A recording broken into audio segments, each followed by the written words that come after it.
ഞാൻ കഴിഞ്ഞ ഒരു മീറ്റിങ്ങിൽ മെത്രാപ്പൊലീത്ത ഉള്ളപ്പോൾ പറഞ്ഞു സേവിയ സംഘത്തിൻ്റെ മാർത്തോമാ സഭയിലെ ഏറ്റവും പ്രബലനായ ബിഷപ്പ് ആരാണ്? സാധാരണഗതിയിൽ മെത്രാപ്പൊലീത്ത എന്ന് തോന്നാം. സേവിയ സംഘത്തിൻ്റെ മീറ്റിങ്ങിലും വനിതാ മന്ദിരത്തിൽ നടന്നതാണ്, അതുകൊണ്ട് നമുക്ക് പറയാനൊരു ശക്തിയുണ്ട്. അപ്പോൾ ഞാൻ പറഞ്ഞു, ആരാണോ സേവിക സംഘത്തിൻ്റെ പ്രസിഡൻറ്റ്, ആ ബിഷപ്പാണ് ഈ സഭയിലെ ഏറ്റവും ബലമുള്ള ബിഷപ്പ്. കാരണം ഇത്രയും സ്ത്രീജനങ്ങൾ ഒരുമിച്ച് 21-ാം നൂറ്റാണ്ടിൽ കൂടിയാൽ ആ ബിഷപ്പിനെ സാധാരണഗതിയിൽ ഒന്നും ചെയ്യാൻ ഒക്കുകയില്ല ബാക്കിയാറില്ല. അത്രമാത്രം സ്ത്രീ ബലം ഉള്ള ഒരു ലോകത്തിലും ഇന്ത്യയിലും പ്രത്യേകിച്ച് കേരളത്തിലുമാണ് നമ്മൾ ജീവിക്കുന്നത്. ഇതൊക്കെ ശരിയാണെന്ന് ഞാൻ വിശ്വസിച്ചുകൊണ്ട് പറഞ്ഞാൽ എൻ്റെ ഗതികേടായിരിക്കുമെന്നൂടെ ഞാൻ ഓർമ്മിക്കുന്നത്. അതും അതിനകത്തുണ്ട്. എന്തിനാണ് നമ്മൾ ഈ മെമ്മോറിയൽ ടോക്ക്? ഇത് അനുസ്മരിക്കുകയാണ്, അനുസ്മരണ യോഗം. ഇപ്പോൾ നമ്മൾ അനുസ്മരിക്കുന്നത് സേവികാ സംഘത്തിന് അനിഷേധ്യമായ നേതൃത്വം നൽകിയ കാണ്ടമ്മ കൊച്ചമ്മയാണോ? കൊച്ചമ്മയെക്കുറിച്ച് വിശദമായി സംസാരിച്ചു. അത് ഈ മെമ്മോറിയൽ ലെക്ചറിൻ്റെ ഒരു ഭാഗം മാത്രം. We are remembering. എന്നാൽ ഏറ്റവും പ്രധാനപ്പെട്ട കാര്യം, where are that members today? ഈ മെമ്മോറിയൽ ലെക്ചർ കേട്ടിട്ട് ഇവിടെ ഇരിക്കുന്ന സംസാരിക്കുന്ന ഞാനും കേൾക്കുന്ന നിങ്ങളും, where are the new Kandammas in the Sevika Sangham, in the Marthoma church? നമ്മൾ വളരെ ശക്തമായ നേതൃത്വം നൽകിയ ഒരു നേതാവിനെ നമ്മൾ ഓർക്കുന്നു. ആ ഓർമ്മ മരണം വരെ വീണ്ടും നമ്മളിങ്ങനെ തുടർന്നുകൊണ്ടിരിക്കുന്നത് നല്ല കാര്യമാണെങ്കിലും ആ വനിത ഉയർത്തിയതായ വെല്ലുവിളികൾ ഈ കാലഘട്ടത്തിൽ ഇന്ന് തുടരുന്നതിനുള്ള നമ്മുടെ ഒരു സമർപ്പണം ആണ്. ഇവിടെ ഇരിക്കുന്ന എല്ലാ സ്ത്രീജനങ്ങൾക്കും മറ്റൊരു കാണ്ടമ്മയാകാൻ സാധിക്കുമെന്ന് ചോദിച്ചാൽ 101% സാധിക്കും. പക്ഷേ ആ വെല്ലുവിളി ഏറ്റെടുക്കാൻ നമുക്ക് സാധിക്കുമെന്നുള്ളത്. കാണ്ടമ്മ കൊച്ചമ്മയെക്കുറിച്ച് പറഞ്ഞു 1915 ഇപ്പോൾ ഇവിടെ വായിച്ചതനുസരിച്ച് തുമ്പോൺ ബദൽ ഇടവകയിൽ ആദ്യമായി സ്ത്രീജനങ്ങൾ ഒരുമിച്ച് കൂടി ഒരു സേവികാ സംഘം എന്നുള്ള പദം വന്നില്ലെങ്കിലും അവരുടെ പ്രവർത്തനം ആരംഭിച്ചു 1915 ഇവിടെ പറഞ്ഞതനുസരിച്ച്. അപ്പോൾ 1919 സേവികാ സംഘം ഔദ്യോഗികമായി ആരംഭിക്കുന്നതിനിടെയാണ്. അപ്പം നമുക്ക് ഇങ്ങനെ ഉള്ള കഴിവുകളില്ലാത്തവരായി ആരും ഈ സഭയിൽ. 1942 ടൈറ്റസ് സെക്കൻഡ് മാരാമൺ കൺവെൻഷനിൽ പ്രസംഗിച്ചു എന്ന് പറയുന്നു. മാർത്തോമാ സഭയുടെ വിഷയം കഴിവുകേടല്ല, എല്ലാവരും കഴിവുള്ളവരാണ്, പക്ഷേ മനസ്സ് കേടാണ്.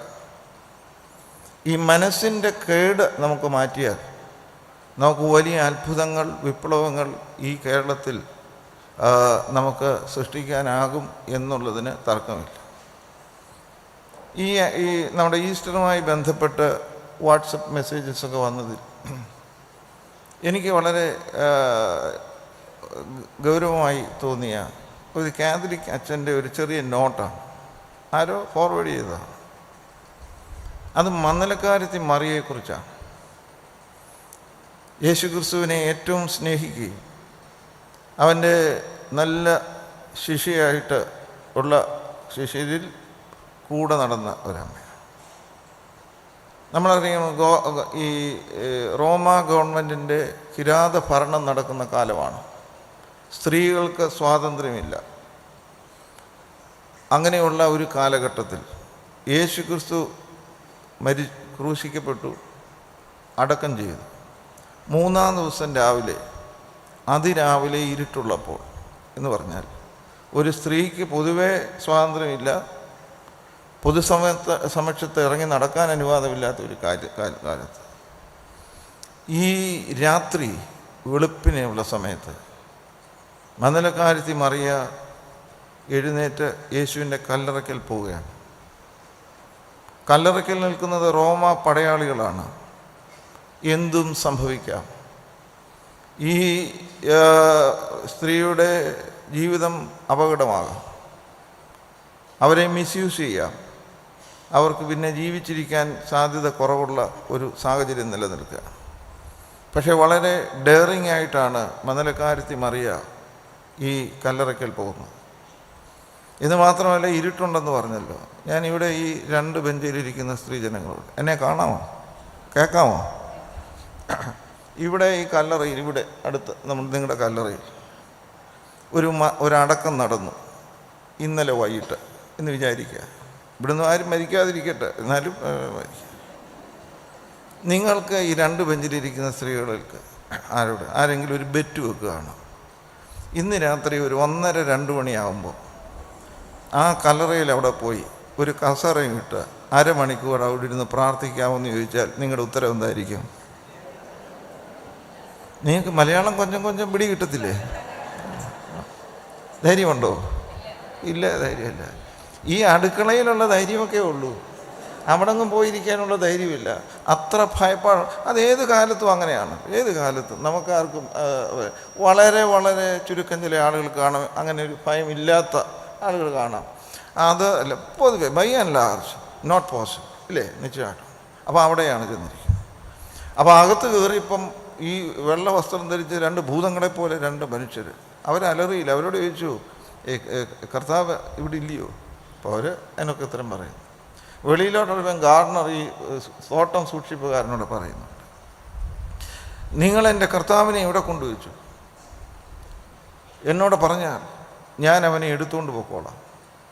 ഒരിക്കലും ഒരു സ്ത്രീക്ക് ഒരു പുരുഷനെ ശാരീരികമായി എടുത്തുകൊണ്ട് പോകാൻ അത്ര എളുപ്പമുള്ള കാര്യമല്ല. ഇതെല്ലാം വളരെ വളരെ ഡെയറിങ് ആയിട്ടാണ് മണലക്കാരത്തി മറിയ ചെയ്യുന്നത്. എന്താണ് ഇങ്ങനെ ഈ മണലക്കാരത്തിക്ക് ഇങ്ങനെ ചെയ്യാനൊത്തത്? ഒറ്റ കാര്യമേ ഉള്ളൂ, ഹെർ പാഷൻ ഫോർ ക്രൈസ്റ്റ്. യേശു ക്രിസ്തുവിനോടുള്ള അനിർവചനീയമായ ആ ബന്ധമാണ് സാധിക്കുന്നത്. ഇവിടെ ഇരിക്കുന്ന എല്ലാവരോടും എന്നോടും ചോദിക്കട്ടെ, സത്യസന്ധമായി നമുക്ക് വയ്ക്കാം, യേശു ക്രിസ്തു എനിക്ക് ആരാണ്? Who is Jesus Christ for me? ഈ ചോദ്യം നമ്മൾ ഗൗരവമായി ചോദിക്കുന്നില്ല എന്നാണ് എനിക്ക് തോന്നുന്നത്. നിങ്ങൾ മാത്രമല്ല, ഞാൻ ഉൾപ്പെടെ. Who is Jesus Christ for me? Am I a true disciple of Christ? യേശുവിന് എന്നെ ഉപയോഗിക്കാൻ ഒക്കുമോ? അതോ യേശുവിനെ നമ്മൾ ഉപയോഗിക്കുകയാണ്? ഇത് ലളിതമായ കാര്യമല്ല. So permit Jesus to use us. Permit God to use us. We can see wonders and we can do wonders. കാണ്ടമ്മ കൊച്ചമ്മ, ആ അമ്മ 30ാമത്തെ വയസ്സിൽ വിടുകയെന്ന് നമ്മളിവിടെ വായിച്ചു. 3 മക്കൾ. ഈ മക്കളുടെ കാര്യം ഇങ്ങനെ എല്ലാ സാഹചര്യങ്ങളെല്ലാം എതിരാണ്. ആ സാഹചര്യങ്ങൾ എതിരായപ്പോഴും her passion for gospel and Christ, അതിനെയെല്ലാം അതിജീവിക്കുന്നതിന് അവർക്ക് സാധിച്ചു.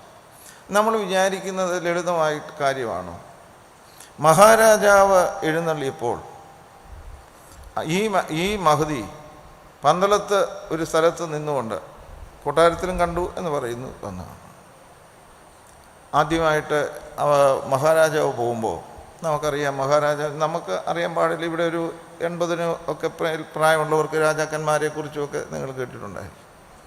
അതിനകത്തൊന്നും നമുക്ക് പെടാനൊക്കെ, ഒരു ചീഫ് മിനിസ്റ്റർ പോയാൽ എവിടെയെങ്കിലും പോകാനൊക്കെയല്ലോ.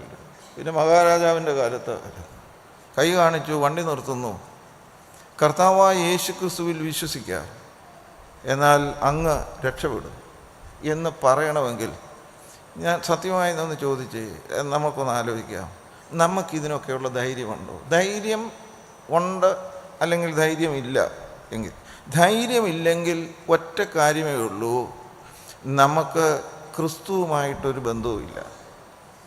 ഇന്നത്തെ പ്രശ്നം, നമ്മളെല്ലാവരും ദൈവത്തെ ഉപയോഗിക്കുകയാണ്. ആർക്ക് വേണ്ടി? നമുക്ക് വേണ്ടി.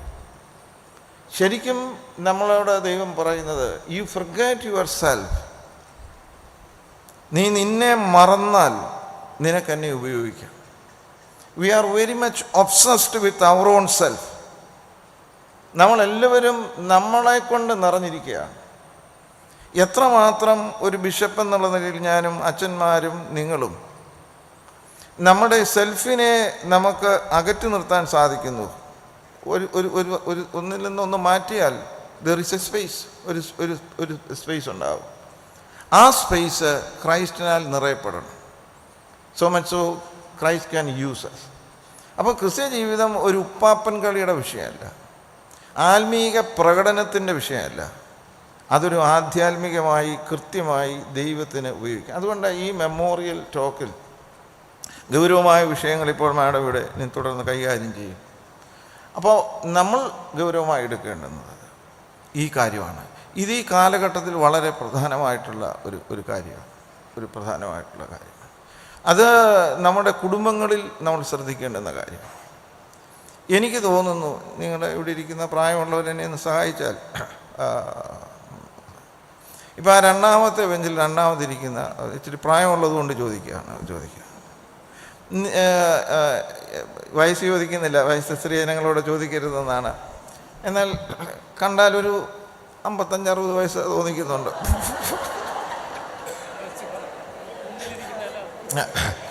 അടുത്തിരിക്കുന്നവർക്ക് മയക്കം വരണ്ട എന്ന് കണ്ട് ഞാൻ പറഞ്ഞതേ ഉള്ളൂ. ചോദ്യം ഇതാണ്, ഈ മാഡത്തിൻ്റെ ജനിച്ചു വളർന്ന വീട്ടിൽ, ആ വീട്ടിലുണ്ടായിരുന്ന ദൈവ സംസാരത്തിൻ്റെ എന്ന് പറഞ്ഞാൽ ഓരോന്ന് പറയുമ്പോൾ, ദൈവമേ, കുട്ടികളോട് പറയുന്നു, അതൊന്നും ദൈവം ക്ഷമിക്കുന്ന കാര്യമല്ല, അല്ലെങ്കിൽ അങ്ങനെ ഒരുപാട് കാര്യങ്ങൾ, ദൈവ വിഷയമായ സമയം, ഗോഡ് ടോക്ക്. നിങ്ങളുടെ വീട്ടിൽ ജനിച്ചു വളർന്നപ്പോഴുള്ള വീട്ടിൽ, ഇപ്പോൾ ജീവിക്കുന്ന അത്രയും പറയുന്നുണ്ടോ? മകളാണോ മകനാണോ ഉള്ളത്? രണ്ടുപേരുമുണ്ട്. ഈ മകളെ കെട്ടിച്ച വീട്ടിൽ, ഇപ്പോൾ ആ മകളുടെ വീട്ടിൽ എന്ന് പറഞ്ഞാൽ, ഇപ്പം അവരുടെ പേരൻസ് ഒന്നും കൂടെയില്ല, അവർ തന്നെ താമസിക്കുകയാണ്. നിങ്ങൾ ജനിച്ചു വളർന്ന സമയത്ത് പറഞ്ഞതിൻ്റെ അത്രയും ദൈവ സംസാരം ആ വീട്ടിൽ കാണാൻ സാധ്യതയുണ്ടോ ഇല്ലയോ? ഇല്ല. അതിൻ്റെ മക്കൾ വരുമ്പോൾ അത് കൂടാനാണോ സാധ്യത? കുറവാണോ? കുറയാണ്. ഇന്നേക്ക് 35 വർഷം കഴിയുമ്പോൾ നമ്മുടെ വീടുകളിൽ ദൈവം എന്നുള്ള പദം ഉപയോഗിക്കാനുള്ള സാധ്യത തുലവും കുറയും. കാണ്ടമ വർഗീസ് എന്ന മഹതി എന്താണ് ചെയ്തത്? അവർ അഫയം ചെയ്തു, എല്ലാ വീടുകളിലും ദൈവ സംസാരം, എല്ലാ അമ്മമാരും പ്രാർത്ഥിക്കണം, കുടുംബ പ്രാർത്ഥന ഉണ്ടാകണം. ആ വല്യമ്മയുടെ കൊച്ചുമക്കൾ വന്നപ്പോൾ ദൈവം എന്നുള്ള പദം ഇല്ലാതാകും. ഇത് നമ്മൾ ലളിതമായി കാണരുതെന്നാണ് വ്യക്തിപരമായി എൻ്റെ അഭിപ്രായം. നമുക്ക് ഇത്രയും ആളുകൾക്ക്, നമ്മളും നമ്മുടെ മക്കൾക്കും നമ്മുടെ വീടുകളിൽ let us have more God talk, ദൈവമേ, ദൈവം എന്നുള്ളത്. ഇതിൻ്റെ ഇന്നത്തെ അപകടം നമുക്ക് എങ്ങനെ മണത്തറിയാം? അതിന് കാര്യം, ഇപ്പോൾ സൺഡേ സ്കൂളിൽ അച്ഛന്മാരുൾപ്പെടെ ഒരുമാതിരി എന്നോട് യോജിക്കുമെന്നാണ് ബഹുഭൂരിപക്ഷം സ്ഥലത്തും. ഒരു 8ാം ക്ലാസ് 10ാം ക്ലാസ് കഴിഞ്ഞാൽ പിന്നെ കുട്ടികൾ സൺഡേ സ്കൂളിൽ തുലവും കുറവാണ്, വളരെ വളരെ കുറവാണ്. കാരണം നമ്മളിപ്പോൾ അവരെ കുറ്റം പറയുന്ന ജോലിയല്ല നമ്മുടേത്, ഒരു യാഥാർത്ഥ്യം നമ്മുടെ മനസ്സിലോട്ട് കൊണ്ടുവരികയാണ്. കാരണം അവർ മറ്റു കുട്ടികളോട് കോമ്പീറ്റ് ചെയ്തെങ്കിൽ മാത്രമേ അവർക്ക് സർവൈവ് ചെയ്യാനൊക്കത്തുള്ളൂ. അതുകൊണ്ട് ബാക്കി കുട്ടികളെല്ലാം ഒന്നുകിൽ ട്യൂഷന് പോകുന്നു, അല്ലെങ്കിൽ കോച്ചിങ്ങിന് പോകുന്നു, അവർക്ക് ഇതിൽ നിന്ന് മാറി നിൽക്കാൻ ഒക്കുകയില്ല. പക്ഷേ അതല്ല വിഷയം. കാരണം ഇതിന് പോയെങ്കിലേ അവിടെ ഭാവി. So Monday is more important than Sunday. We are terribly losing our Sundays. ഈ സൺഡേ നമ്മൾ മൺഡേ ടു സാറ്റർഡേയിലേക്ക് എടുത്തു മാറ്റിയിരിക്കുകയാണ്. Because Monday through Saturday is going to define his or her professional future. Sunday പോയില്ലേലും കുഴപ്പമില്ല. സൺഡേ എന്ന് പറയുന്ന ഒരു ദിവസമായി മാത്രം കാണരുത്. It is a sacred day. It is a sacred space our children get to learn about the ultimate reality. Reality. അത് അവരിൽ നിന്ന് എടുത്തു മാറ്റുന്ന അല്ലെങ്കിൽ അങ്ങനെ പ്രേരിപ്പിക്കപ്പെടുന്ന ഒരു സംസ്കാരത്തിൽ വീണുപോകുന്ന നമ്മൾക്ക് എന്ത് ആത്മീയതയെക്കുറിച്ചാണ് പറയാൻ അനുവാദം? What is happening in our churches? Is it merely simple repetition of rituals? നമ്മൾ സ്വർഗത്തിൽ പോയാൽ മതിയോ? നമ്മുടെ കൊച്ചുമക്കളെ അവിടെ കാണണ്ടേ നിങ്ങൾക്ക്? ആ കൊച്ചുമക്കളെ അവിടെ കാണാൻ എന്ത് ഇൻവെസ്റ്റ്മെൻ്റാണ് നമ്മൾ നടത്തുന്നത്? അതുകൊണ്ട് നമ്മൾ ഈ കാലത്തിനനുസരിച്ച് നീങ്ങിക്കൊണ്ടിരിക്കുന്നവരാണ്. ഇന്ന് നമ്മൾ ചർച്ച ചെയ്യുന്ന ഒരു പ്രധാനപ്പെട്ട വിഷയം അതാണല്ലോ. ഡിജിറ്റൽ ലോകം, മായ്ക്കുന്ന മൂല്യങ്ങൾ, ആ ആദ്യത്തെ ഭാഗം. അതിൻ്റെ വിശ്വാസ നൈതിക വഴിയിലെ ജാഗ്രത. ഏതായാലും 2-3 വാക്ക് പ്രധാനമാണ്. നമ്മൾ ബി വിജിലൻ്റ്, ജാഗ്രതയുള്ളവരാകുന്നത് അതിനെക്കുറിച്ച് ഞാൻ ഇപ്പോൾ സംസാരിക്കുന്നില്ല. അപ്പോൾ ഈ മായ്ക്കുന്ന മൂല്യങ്ങൾ നമ്മൾ സമ്മതിക്കുന്നുണ്ട്. Values are being erode. ഇല്ലേ? ഇത് മായ്ക്കുക. മൂല്യം എന്താണ്? എൻ്റെ നിലനിൽപ്പിനെന്താണോ ആവശ്യം, അത് തന്നെയാണ് എൻ്റെ കൂടെയുള്ള വിശ്വാസിയുടെയും എൻ്റെ അയൽവക്കക്കാരൻ്റെയും എൻ്റെ കൂടെ ജോലി ചെയ്യുന്നതിൻ്റെയും ആവശ്യമെന്ന് അറിയുന്ന കൃത്യത്തിനാണ്. എൻ്റെ നിലനിൽപ്പിനെന്താണോ ആവശ്യം, അത് തന്നെയാണ് നിൻ്റെ നിലനിൽപ്പിനും ആവശ്യമെന്ന് പഠിപ്പിക്കുന്ന അമ്മമാർക്ക് മാത്രമേ ഈ ലോകത്തെ കുറച്ചുകൂടി നീട്ടിക്കൊണ്ടുപോകാൻ സാധിക്കുകയുള്ളൂ. ഇതെൻ്റെ വിശ്വാസമാണ്. നിങ്ങൾ വിശ്വസിക്കണമെന്നില്ല, നിങ്ങൾ വിടങ്ങണമെന്നില്ല. പക്ഷെ അതാണ് എനിക്ക് തോന്നുന്ന കാര്യം.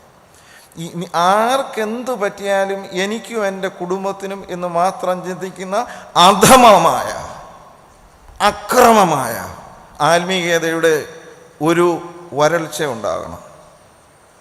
അത് അവസാനിപ്പിക്കണം. We are living in a highly competitive world. ഇപ്പോൾ ഈ ഡിജിറ്റൽ യുഗത്തിൽ ഒരു ഫിസിക്കൽ വേൾഡിൽ നമുക്ക് അടുത്ത് നിൽക്കുന്ന എനിക്ക് ഈ കെ എബ്രഹാച്ചൻ്റെ മുഖം കാണണമായിരുന്നു. ഡിജിറ്റൽ വേൾഡിൽ നമുക്ക് മുഖം ആവശ്യമില്ല, സ്ക്രീൻ കണ്ടാൽ മതി. So we are terribly losing faces. The other is other, another. അത് സൃഷ്ടിക്കുന്നത് ഒരു വിതറിങ് ആണ്, അകറ്റുകയാണ്. ഇതൊക്കെ കാര്യകാരണ സഹിതം കണ്ടെത്താൻ നിങ്ങൾക്ക് ലളിതമായ റിസർച്ചുകൾ നടത്തിയാൽ മതി. ഒരു നാളിൽ ഇവിടെ KS മാത്യുവിൻ്റെയൊക്കെ പ്രായമുള്ള ആളുകൾ, കൂടെ പഠിക്കുന്നവർ, അവൻ എത്ര മാർക്ക് കിട്ടിയാലും നമുക്ക് സന്തോഷമേ ഉള്ളൂ.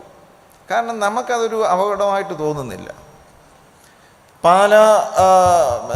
നമ്മുടെ ബ്രില്യൻറ്റിൽ പഠിക്കുന്ന നമ്മുടെ അച്ഛന്മാർ എന്നോട് നേരിട്ട് പറഞ്ഞിട്ടുണ്ട്. ഒരുപാട് പേര് പറഞ്ഞിട്ടില്ല. അവിടെ പഠിച്ച മക്കൾ, അവിടെ പഠിച്ചവരെ ഒരച്ഛൻ കൃത്യമായി നിങ്ങൾക്ക് വെരിഫൈ ചെയ്യുക. അച്ഛന്മാർ 3 മാസമായി ക്ലാസ് തുടങ്ങിയിട്ട് എന്നോട് അച്ഛൻ സംസാരിക്കും. അപ്പം ഞാൻ അച്ഛൻ എൻ്റെ കൂടെ വർക്ക് ചെയ്തിട്ടുള്ളൂ എന്ന് ചോദിച്ചു. അവരുടെ പഠിത്തം എന്തായി? അപ്പോൾ ഇപ്പം കോച്ചിങ്ങിന് പോയി കാണാൻ. കാഷ്വലി അച്ഛൻ പറഞ്ഞു, 3 മാസമായണക്ക് കൂടെ താമസിക്കുന്ന കുട്ടികൾ ഇവർ രണ്ടും സംസാരിച്ചിട്ടില്ല. കാരണം അവളോട് സംസാരിച്ച് സമയം കളയാൻ മറ്റേ കുട്ടിക്ക് ഇല്ല.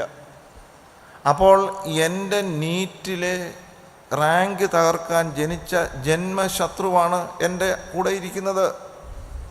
ഇത് യുദ്ധമല്ലേ? ഇതല്ലേ ശരിയായ യുദ്ധം? അമേരിക്ക ഇറാനിൻ്റെ മേളിൽ ബോംബിടുന്നത് മാത്രമല്ലല്ലോ യുദ്ധം. അടുത്തിരിക്കുന്നവർ പരസ്പരം യുദ്ധം വെട്ടിക്കൊണ്ടിരിക്കുകയാണ്.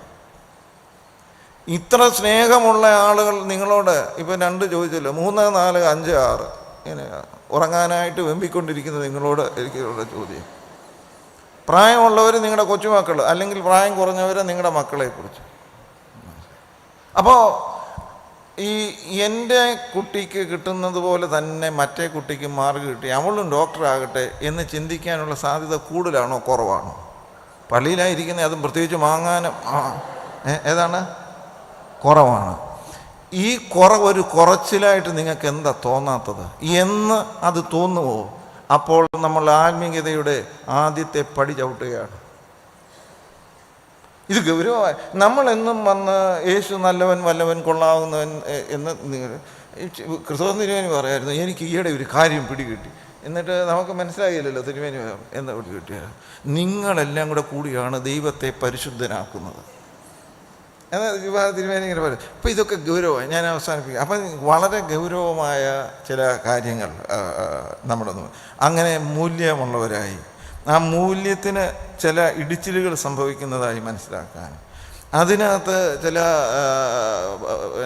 ചാരം വീണ് അതിൻ്റെ പ്രഭ കെട്ടുപോകുന്നതായി മനസ്സിലാക്കാനും അതിനെ അതിജീവിക്കാനായിട്ട് നമുക്ക് സമയം. അപ്പോൾ ഒരു ഫിസിക്കൽ വേൾഡിൽ നമുക്ക് മുഖത്തോട് മുഖം കാണേണ്ടത് ഇന്നൊരു ഡിജിറ്റൽ വേൾഡ് വന്നപ്പോൾ സ്ക്രീനാണ് നമ്മുടെ ഏറ്റവും പ്രശ്നമായിട്ടുള്ളത്. അപ്പോൾ നിശ്ചയമായിട്ടും മറ്റൊരാൾ വേണ്ട, എൻ്റെ സ്ക്രീനും മതി എന്ന് ചിന്തിക്കുന്ന ഒരു ലോകത്തിൽ നമുക്ക് ഏറ്റവും അധികമായി നഷ്ടപ്പെടുന്ന വലിയ പ്രശ്നം എന്നാന്ന് ചോദിച്ചാൽ, നമുക്ക് we are really disconnecting from the community. ഇന്നത്തെ കുട്ടികളെ നമ്മൾ കുറ്റപ്പെടുത്തുകയല്ല, അവർക്ക് മറ്റൊരാൾ വിഷയം, അവർക്ക് ഏറ്റവും ഇഷ്ടമുള്ള കുറച്ച് ആളുകളും ഇങ്ങനെയൊക്കെ ഉള്ളതാണ്. We are losing community. സഭയുടെ വലിയ ജോലി ബിൽഡിങ് കമ്മ്യൂണിറ്റിയാണ്. കമ്മ്യൂണിയൻ ഇതെല്ലാം ഒരുമിച്ച് വരുന്നതാണ്. അതുകൊണ്ട് വലിയ ഉത്തരവാദിത്വം നമ്മുടെ മുമ്പിലുണ്ടെന്ന് മാത്രം ഞാൻ പറഞ്ഞ് നമുക്ക് ഇന്ന് കൂടി വന്നത് വെറുതെ ഒരു പ്രഭാഷണം കേട്ട്, പ്രഭാഷണം കഴിയുമ്പോൾ സൂസൻ തോമസ് മാഡത്തിനോട് വല്ല കിടിലൻ പ്രസൻറ്റേഷൻ ആയിരുന്നു എന്ന് പറയുന്നത് നല്ല കാര്യമാണ്, നിശ്ചയമായിട്ടും അങ്ങനെ പറയണം. പക്ഷേ അത് പോരാല്ലോ, നമുക്ക് നമ്മുടെ ഒരു നമുക്ക് സാധിക്കണം. ആ മുത്തിനൊക്കെ കേൾക്കാൻ പറയുന്നേ ആണ്.